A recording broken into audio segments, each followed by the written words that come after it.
What's up guys, my name is Ace, and yesterday we got the big reveal for Call of Duty WWII, and that was mainly a cinematic sort of campaign reveal. But what a lot of people didn't realize is we got a bunch of little pieces of information about multiplayer, and I'm going to be sharing all of that information today.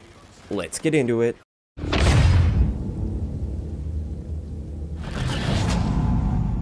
Alright guys, so I just wanted to point out before we get into the video, a lot of what today's video is going to be is me sharing information based on hints or actual statements from the developers or from the various sources that we have, and then I'm going to be speculating a little bit. So obviously there will be some speculation in this video because they have only been giving us little hints and little pieces, so therefore we kind of have to fill in those blanks a little bit. But I'll try my best to be clear on what is fact and what is speculation. Alright guys, so first up, let's get some of the basics out of the way. First off, we're going to be seeing a multiplayer reveal at E3, which does take place in the middle of June, from June 13th to 15th. And it's also been confirmed that this will be playable at E3. So this will be the first time that people are able to get some hands-on with the multiplayer, and that's really exciting. Now, if you're not going to that, there seems to be a good chance we're going to get another COD XP, probably sometime in August, because that's when the CWL Championships are going to be. And I would think they would want to align that with COD XP, assuming they are doing a COD XP this year. We don't have any information on that for sure, though. And then we're also getting a private multiplayer beta. Now, this private multiplayer beta is available to people that pre-order the game, but I'm sure there will also be other beta codes floating around. They might give out some friend codes to people that have pre-ordered, so you might not necessarily have to pre-order to get in, but if you do pre-order at the right retailer at least, or I believe on the console itself, then you will have access to the private beta. And just looking at the timeline, I would speculate they would have the beta after COD XP, assuming they're doing a COD XP. And like I said, it looks like we might be seeing COD XP sometime in August. So therefore, I'm going to guess the beta is going to be somewhere towards the end of August to early September. I'm really hoping they don't do what they did last year with Infinite Warfare, where they had a super late beta, which didn't really give them too much time to change things. I actually think the game went gold before the beta even launched for Infinite Warfare. So it's not like with Black Ops 3, where they did it relatively early, and it gave them time to make some pretty serious changes to the game before it went gold. So enough with the timeline sort of stuff and the beta and all that. Let's get into what we're likely to be seeing in multiplayer. So first off, in the Xbox store, when you pre-order it, it has been confirmed that multiplayer is going to consist of 2 to 48 players.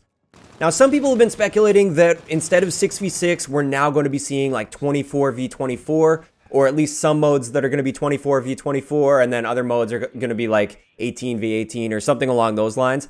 I don't think this is the case. I think the 48-player multiplayer is going to be reserved to very specific things that I'm going to be talking about in a little bit here.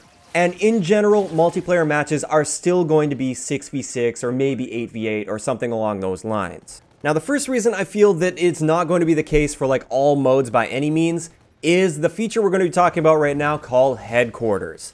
Right here is the sneak peek that they gave us of the Headquarters mode, and if you count very carefully, there are just over 40 players that are showing up in this Headquarters area. So if they do have an area of the game where you have that many people in one lobby at any given time, as far as I'm aware, they have to advertise it as such.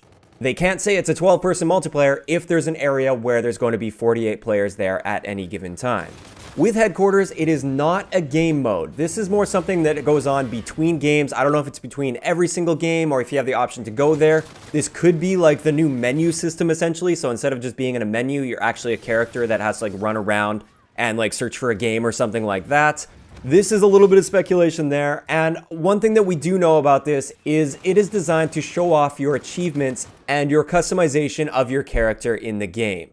So it's designed to be a space where you can run around and show other people the things that you have and the things that you've done and all of that kind of stuff. That has been confirmed. So it looks like it's going to be kind of like the tower from Destiny or something along those lines, where it's not like you're fighting other players there. It's like a staging area. Maybe it's the area where you go to open supply drops, something along those lines. Maybe there's going to be some trading areas so you can trade items. I don't really know about that. That's a little bit of speculation coming in there. But we do know it is essentially a staging area where you can show off your character.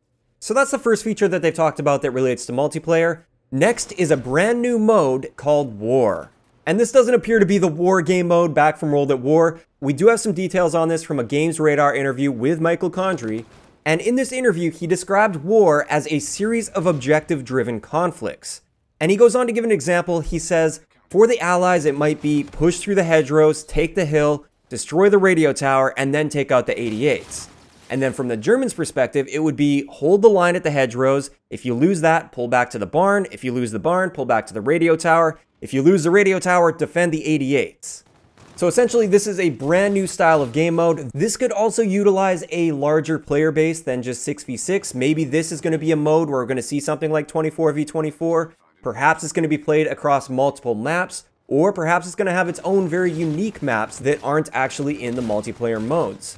This is all stuff we have to wait and find out a little bit more on, but it does appear with War, we are going to have much larger scale battles, and they're likely going to be lasting longer than the standard 5 to 10 minute multiplayer match. So I feel like it's Call of Duty kind of dipping its toe in towards the Battlefield side of things, maybe trying to take a little bit of that market share away from them and just offer that extra variety in the game. And I'm all for variety as long as this is just going to be a standalone thing that doesn't affect the core multiplayer gameplay that I love with Call of Duty. So that's War. It looks like it's going to be a standalone mode. Now let's move on to Divisions. They talked a little bit about Divisions. They haven't really gone into much detail with this. I went through a bunch of different interviews with the developers and everything, and I couldn't find much information.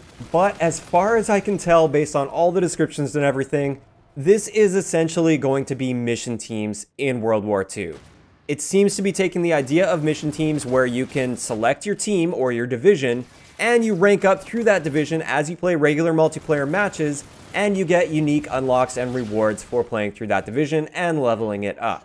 I haven't been able to see any indication that Divisions is going to be any different from the mission teams in Infinite Warfare, but perhaps they've got something up their sleeve and they're going to be taking it to the next level, or maybe they're completely changing it up from the mission teams in Infinite Warfare.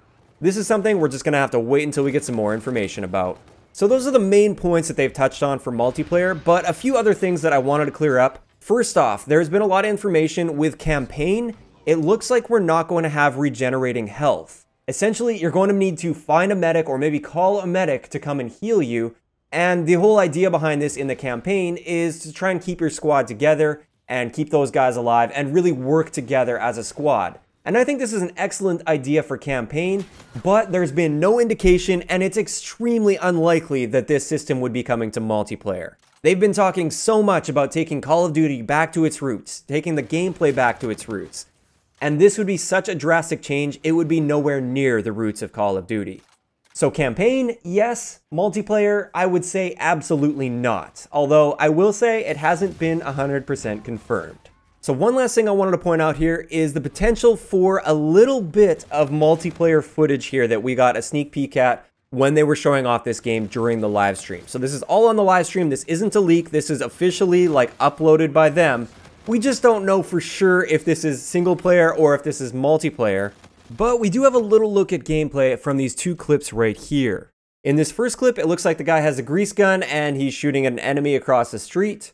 And in the second clip, we've got the reload animation for the M1 Garand.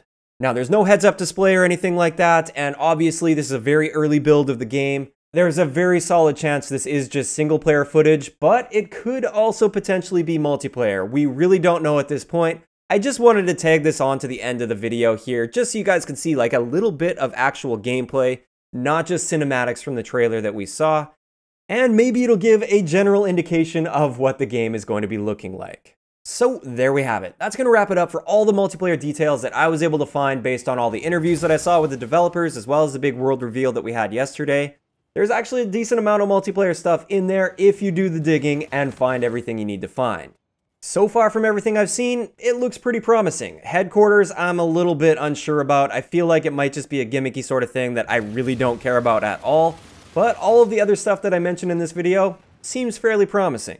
And I'd like to know what you guys think in the comments section below. Do you like the idea of this new war game mode that's going to be a little bit more like Battlefield, where you're pushing towards objectives? It looks like we're going to have those longer game types.